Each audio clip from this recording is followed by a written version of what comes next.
Fala galera, tudo bem com vocês? Bom, dando seguimento à aula de hoje para a galera do nono ano.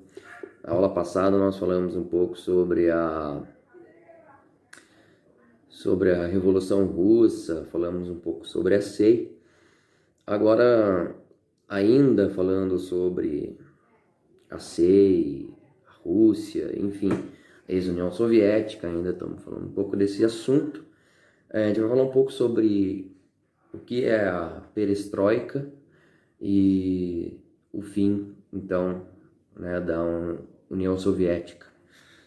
Pois bem, então desde dessa introdução do socialismo em 1917, logo no início, ocorreram muitos assassinatos, e todos ali que se opunham ao regime, até então o novo regime, né, socialista que estava sendo introduzido ali, né, num partido, né, até então, essas mortes começaram a acontecer ali, né, na região ali, e principalmente, né, no período de 1924 até 1953, houve uma força, né, brutal ali, liderada por Stalin, né, que ele começou já a mostrar como que seria o seu governo, o seu sistema, né, então aqueles que eram contra esse modelo simplesmente sumiam do mapa, né.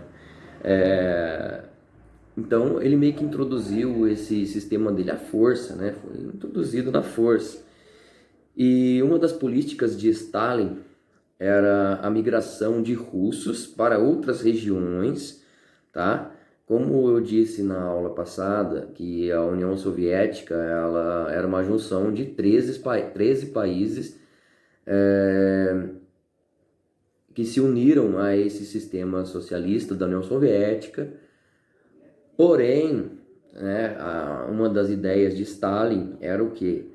Povoar todas essas 13 repúblicas, que até então passou a pertencer à União Soviética, mas ele queria colocar os cidadãos russos, né? Então, ele começou a colocar as pecinhas nessas localidades, né? Principalmente na Ucrânia, em Belarus e no Cazaquistão.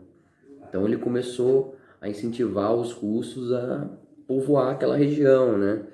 E de fato ele conseguiu fazer isso, né? Então, ele conseguiu povoar essas regiões com os russos, né? E isso era uma jogada dele, eventualmente, vamos supor, no futuro, né? Então ele estava prevendo, se caso não desse certo e tal, pelo menos a Rússia passar a dominar esses países, né? Então, dominar a Ucrânia e a Ucrânia, tipo assim, não ser mais ali um país, né? Perder a condição de país. E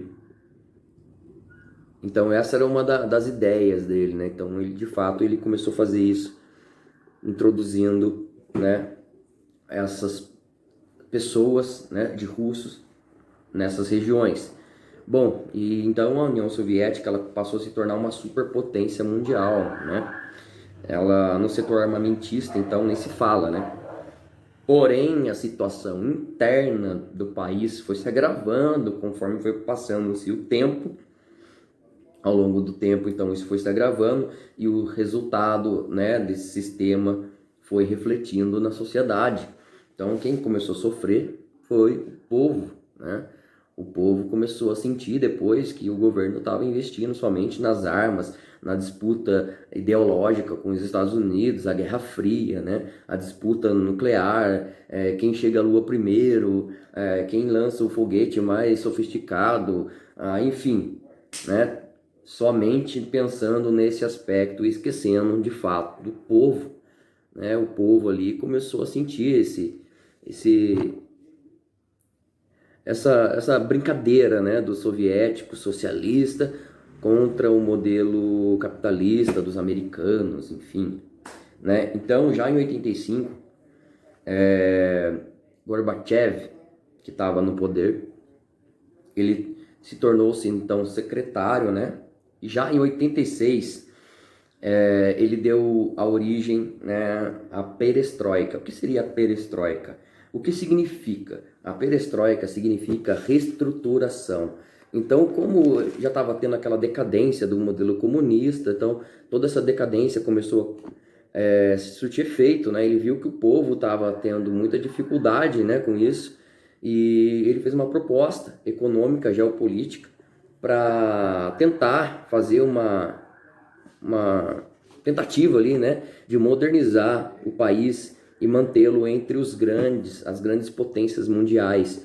Isso era para o século XXI, né? Eles tinham a ideia de que o modelo iria perpetuar aí por longos e longos anos, porém isso não existiu, né? Então houve, né, até então o golpe militar. Então vamos falar um pouquinho sobre o golpe militar.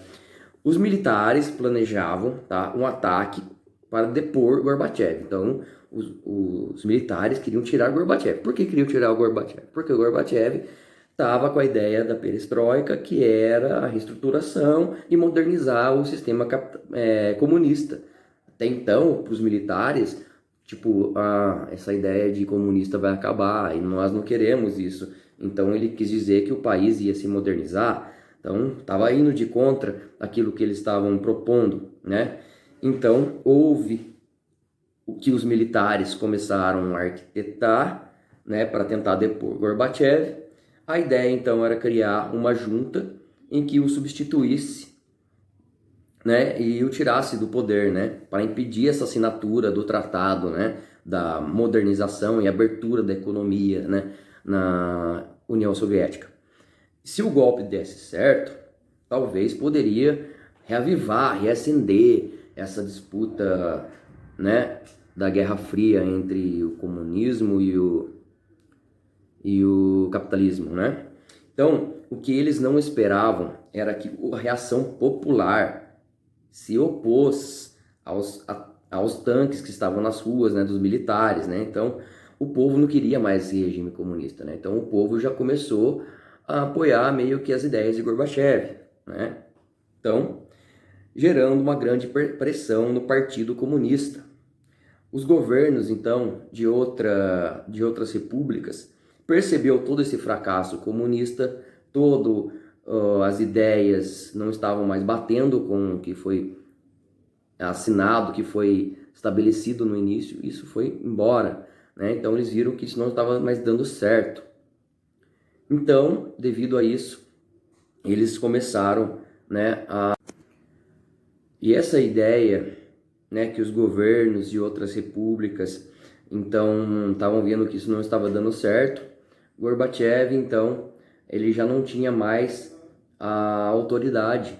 Então, ele estava perdendo, que as repúblicas começaram a se declarar independência. Isso já estamos falando já no começo dos anos 90, né?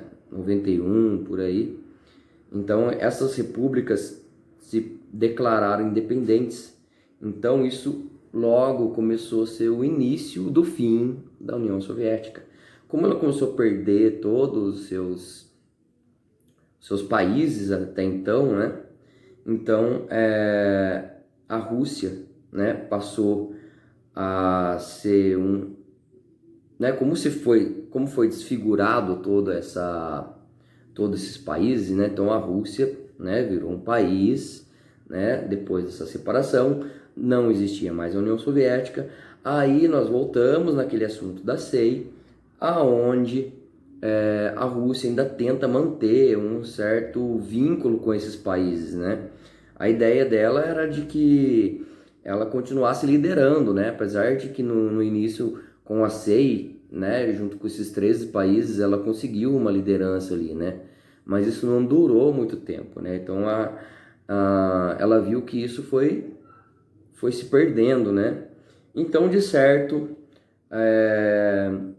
dando um ponto final nisso, né, nessa questão da União Soviética, a SEI, enfim, e a origem desses novos países, foi que, aos poucos, esses novos países começaram a caminhar com a ideia da abertura econômica, estabelecida lá por Gorbachev, né? Então a abertura econômica passou a acontecer de fato nesses países que começaram a se tornar independentes, né? Então essa independência aí fez com que esses países passaram a se figurar aí em um outro modelo, né? Então o povo começou a ver que isso estava, né, sendo interessante, né? Então houve essa mudança positiva, né, para a população, né? Então a Rússia aos poucos ela foi cedendo, né? Mas hoje a Rússia ela tem a abertura econômica, tudo no país, mas ainda, né, ela possui ainda alguns laços ou algumas ideias ainda ali, né, vinda ainda da origem do modelo comunista, né? Então é isso, pessoal. Então eu vou deixar na descrição aí do vídeo as atividades na apostila, tá? Em breve a gente já tá de volta aí, tá? Para estar todo mundo junto, todo mundo aí tirando as suas dúvidas. Eu só tava observando aqui, pessoal, que não sei o que houve, mas no meu vídeo aqui ele dividiu o tempo em dois. Então vão ficar dois pedaços de vídeo aí hoje pra galera do 9º ano. Beleza, pessoal? Vamos fazer as atividades aí, qualquer dúvida aí, põe aí na descrição, comenta aí e em breve aí a gente já tá de volta. Um abraço a todos vocês e até o próximo vídeo e quem sabe até a próxima aula já presencial. Até mais. Valeu!